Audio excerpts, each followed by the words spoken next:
So now, keeping in mind the big idea behind how screening tools are done, we screen all students. So all means all, the entire school. So it's not like, hey Katie, I'm not taking this from you anymore. I'm going to screen you. It's not that at all. It's a proactive way to systematically look 3 times a year from all the way from kindergarten all the way up through high school to determine if kids need more than Tier 1 has to offer, how to support teachers, and how to take a look at school as a whole.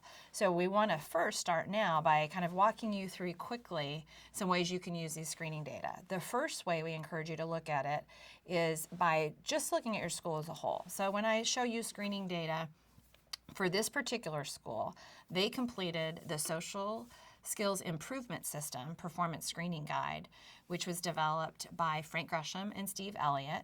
And this is a criterion reference screening tool. And if you look at these data from this one elementary school, you can see that they've got a large percentage of kids that are scoring in that yellow range, which is suggesting moderate difficulties.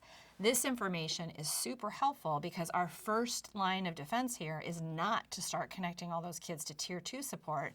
When I look at the percentage of kids that are scoring in the green in terms of reading skills, math skills, pro-social behavior, and motivation to learn, the first need here is at Tier 1.